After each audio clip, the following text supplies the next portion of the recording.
Welcome to module number 5, which talks about marketing information systems and marketing research. Now, as I have repeatedly said, marketing in hospitality and tourism starts and ends with customer. For companies or for organizations, then it's very important to understand what their customer needs and wants are and how the market is reacting to them. And this can only be possible if there's a very good marketing information system in place and if there's a procedure for marketing research in place. So the question then is, why research? Why is it important to involve in research or engage in research? Research is a broad term. It simply means to uncover different patterns or to know the unknown things. For marketing, like I mentioned, it involves the consumer side, it also involves the market side. Now there's a lot of moving parts, there's a lot of changing stuff. And unless we engage in research, we cannot really know what is changing on the consumer side and what is changing on the market side. All these answers, the unknown answers that we have for both these sides, can be only uncovered with research. Now, the question when we talk about research, the question that arises is whether marketing research is from inside out or from outside in, which simply means that whether companies should look inside the organization and then realize what consumers want, or whether they should go outside, think about what consumers want, and then develop the products or solutions for them. Now, a very good example of this would be MGM Resort, a casino in Las Vegas, which you see right here on the screen. On the left side, the first picture that shows the head of a lion, which was the original concept design for the entrance of the casino. Now, once they did it, they did some survey and they realized that that was not a very good idea to do. And the question would be, why is it not a very good idea to have this type of design where people walk into mouth of the lion? Now, if you think about the data that comes out of Las Vegas and the people who go to Las Vegas and use these casinos, many of them are Asian consumers. For Asian consumers, there's a lot of cultural issues. One of the taboos in Asian culture is the mouth of the lion represents bad luck or death. Now you can imagine somebody walking into a casino from Asian background, walking into mouth of a lion to bet their money on things. How bad would that be if they believe it's a bad luck? So later on, they did put the lion near the casino, but they definitely changed the entrance for the casino, which was only possible because of the research. Now, usually when we talk about the marketing information system, as you can see on the slide, we have both the sides. Like I said, you have the side of the marketing manager. The marketing manager looks at the planning, the analysis, the implementation, the organization of different things. And then on the other side, we have the marketing environment, which we talked about in another module, the micro and the macro environmental factors. Now, obviously, in between both these sides, we have the marketing communication and marketing decision making, which involves how do we get information from the marketing manager's functions. We then take information from the marketing environment. We use all of them for developing different type of information sources. The first step here is to understand the needs for information. Like I said, research is a tool in order to gather information about the marketing environment as well as the consumer side. The question is, what are our needs for the information? Of course, for all the decision making, we require solid and valid and reliable information. Sometimes for organizations, there's a paradox. The paradox is they think that they need a lot of information, but that's not in line with what they really need to know. So the question is, what would we want to know versus what do we really need to know? And that's an important distinction because there's a lot of cost when it comes to marketing research and marketing information system. So the cost of obtaining this data, processing the data, analyzing the data, sorting it, and then taking out information or actionable insights require a lot of time and monetary cost. So for companies, the first question always is, what would we want to know versus what we must know in order to proceed with marketing?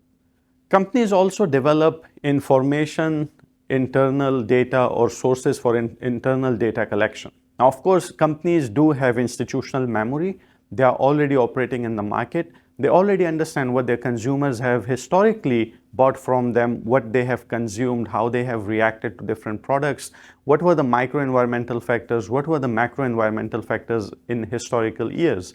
So all of that is internal data. Now, usually companies do store this data so that it can be used in the future. Most of you must have heard of things like machine learning, which is a new technology, and machine learning works with by training the machines or algorithms with historical data. Many organizations today for marketing purposes do exactly the same. They use all their historical data, which is part of their internal data, train their algorithms so that they can predict the future consumer behavior.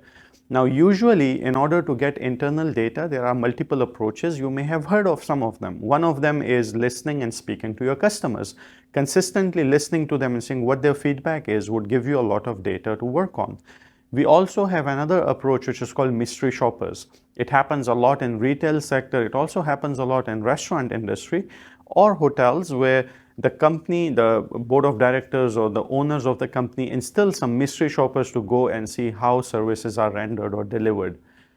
The third one is guest comment cards. I do not recall any establishment where I have been recently where they do not provide you one way, either electronic or paper copy of a guest comment card for the guests to provide some comments on how the services are delivered.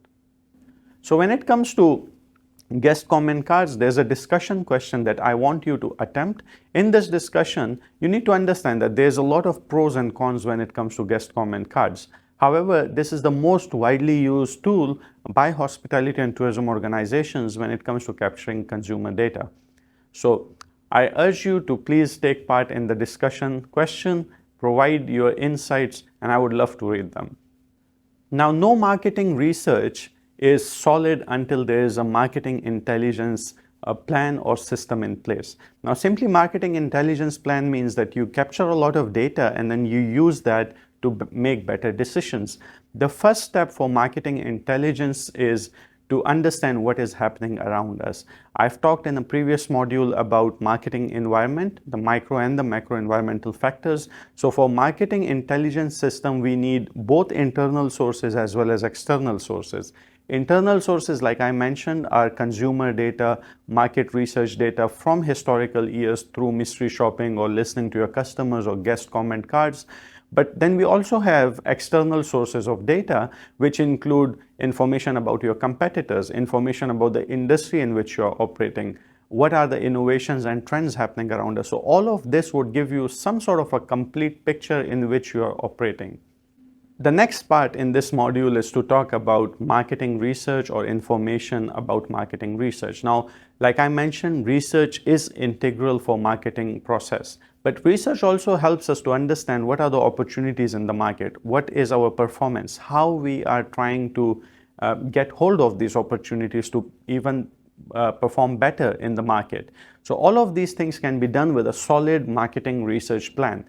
And in this module, we will talk about a 4-step marketing research process in which, again, you start from understanding the problem to developing the research plan, to developing the research strategy, all the way going to interpreting your findings and results and answering the questions that you had in the start. So let's start with step number 1. And step number 1, as you can see, is defining the research problem and research objective. Now, of course, there might be a lot of different type of problems for companies, and not one type of research can solve them. So we can have some basic problems and we can also have some complicated problems. According to the nature of the problem, we normally have 3 types of research. We start with exploratory research, which is, as the name suggests, an exploratory research. It explores things. It gives us preliminary or very introductory information about what the issues are at hand. It helps us suggest different hypotheses or different case scenarios or whatnot. The second type of research is descriptive research. And as again the name suggests, it describes things.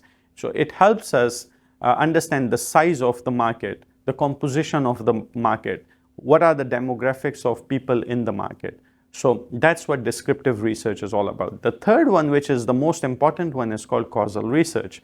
In this research, we normally understand the cause and effect. So of course, in the marketing environment, if we want to study consumer behavior, we always take it as an effect. Like if a consumer is behaving in a certain way, that's the effect we are seeing. We try to uncover what were the causes of these effects, right? So that is the cause and effect research. In this one, we normally test the relationships between variables, or we understand how one variable influences another variable. And this is the most widely type of research used in marketing research. Step number 2 here is to develop a research plan. Now, of course, you can have your research questions in place, like in step 1 I mentioned, but once you have the problem, the next step would be, how do I solve this problem? Which starts with, how do we collect data? So in step number 2, which says we need to develop a research plan, it simply talks about what type of information do I need to solve this problem. Again, there are 3 types of information sources here. We start with observation. So of course, in hospitality and tourism industry, observation is widely used, and that simply means you go, you observe. You observe the relevant people, you observe the relevant actions, or you observe the relevant places or situations. Here, you generate an understanding of your consumers, how they are behaving just by observing them. The second point here is survey. As the name suggests, it's based on questionnaires, where you use questionnaires to survey larger amounts of your sample. You reach out to people, you give them a questionnaire, whether it's online, whether it's paper-based, you get their opinions on it. Now, the limitation here is, of course, you don't get open-ended answers. You have forced answers. People just select the options you have provided them, but you get a lot of data in a shorter time. The third option here is experiments. Experiments are normally done for causal research, where you normally study the cause and effect phenomena. You see what is the cause for different type of effects. Now, usually experiments are complicated because experiments are done in real life settings. And in real life settings, there's a lot of variables that are in place. So not only the variables you are studying, which is the cause and effect variable, you also have other variables like social desirability or social conformity, like how other people are reacting to what you are doing. Here is an interactive exercise. There are 3 situations, and all you need to do is think about these 3 situations and tell me what type of research approach would be the best in order to solve these solutions, whether it's experiment, whether it's observation, or whether it's a survey. So in step number 2, we also talk about the contact method. How are you going to contact people? Of course, if you are doing experiments or observations or survey, we need to decide how are we going to contact our respondents. We also talk about what type of survey are you going to do, what type of experiment are you going to do, how will you design the survey and experiment. We also talk about focus groups on interviews, which is more qualitative data. So usually when we decide on what type of contact method we are using, we have a few different criteria to choose on, as shown in this picture. So here we look at the flexibility of the method, we look at the quantity of data that is required. We also look at the control of interviewer in the data collection process. We look at the control of the sample. We look at how quickly do you need the data. We also look at the response rate, and we look at the cost in the end. So of course, based on all these factors, depending on your situation as an organization, you would decide which approach is the best approach for your problem. So usually focus groups are very interesting way of collecting data. We get 6 to 7 or 8 people of our interest into a room. We have a trained moderator who would moderate the session, and then all these people would talk about a problem that you are trying to uncover. Usually focus groups are better because many respondents bounce off each other's ideas and they proceed with what do they think is the best option or the best solution for the problem you are looking at. Focus groups is a very good method to collect qualitative data. Another way of collecting qualitative data would be interviews. Now, interviews and focus groups are somewhat similar. The difference between interview and focus group is that interviews are done individually with one person. So usually you would interview one person. Now, if you are doing it in a focus group, you would have multiple people at the same time to collect their data from. The third one is survey. Surveys are questionnaires which can be qualitative or quantitative, but it's either online or paper-based where you write the questions and your respondents are going to answer them. In step number 2, in addition to what type of contact method you are using, you also need to talk about your sampling plan. Now, usually when we do marketing research, you would also have to see how big of a market you are researching. If your market is not very big, let's say if you are a company who is developing very niche products and your market is not very big, you can obviously talk to every single person in that market. But let's say if your market is very big, let's say that Marriott is trying to understand how people react to one of their brands like Fairfield Inn and Suites. It's a big market. It's not possible for Marriott to reach out to every single person who is part of that market. So in that situation, Marriott needs to create a sampling plan. They need to create a sample out of the population. Now that sampling plan would require what segment are you going to focus on? How are you segmenting your market? Is it based on demographics? Is it based on geographical data? Is it based on psychographic? Is it based on behavior of your respondents? Whatever it may be, you need to segment your market. You need to focus on one segment and collect data from them, which would be part of your research plan. In this step number 2, you also need to talk about your research instrument. Research instrument is what questions am I going to ask? Should I ask a lot of demographic questions? Should I ask a lot of perception-based questions? How many options do I need to give to my respondents? How many questions should I include in the questionnaire? How long should be the questionnaire? What should be the sequence of questions in the questionnaire? So all these questions need to be answered in your research plan. Once all this is in place, we move on to step number 3. Which is again, if you know your sample, you know how are you going to collect data from them. In step number 3, we need to talk about data collection and data analysis. So right now, what do we do in data collection? Are you going to reach out to people? Are you going to email them? Are you going to use a panel company? Are you going to use a crowdsourcing based platform like Amazon MTurk or Qualtrics panel? What are you going to do? Whatever you do, it needs to be in line with the problem you are facing. So imagine that if you are a company and you are trying to create some sort of a software for CEOs of companies, would it be a wise idea for you to go on Amazon MTurk to collect data? Probably not, right? Because not many CEOs are on Amazon MTurk trying to fill questionnaires. So whatever your data collection plan is, it needs to be in line with what is your sample and what is the problem you are trying to uncover. The 4th thing here is the data analysis plan. Data analysis is once you collect your data, you have to analyze it. How are you going to analyze it? Are you only going to describe or report the numbers from the survey, or are you going to uncover the patterns in the data? Whatever it may be, again, it needs to be in line with the question you are trying to solve or the question you are trying to answer. Now, whenever you are collecting data, analyzing data, creating a sample, or whatever you are engaging in research, it doesn't come without any challenges. The first challenge that we have is scarcity of secondary data. There's not a lot of data available about market trends or whatever, but whatever data is available, many times it's very expensive to purchase. Another challenge can be translation problems. If you are a bigger company, you are trying to go into a new environment or a new market where people don't speak the language you are used to, that can also create problems because of translation. We also have different cultural norms. In some cultures, people are very easy to approach and ask for data. In some cultures, it's not possible. We also have problems with preference versus choice. So this module was all about giving us an idea about marketing research and marketing information system. It was a quick overview of what type of plan do we put in place in order to collect the right data, analyze the data to answer the questions that we have for marketing. We talked about surveys, experiments, and observations. We also talked about descriptive research, explanatory research, and causal research. That's a wrap for this module. See you in the next one.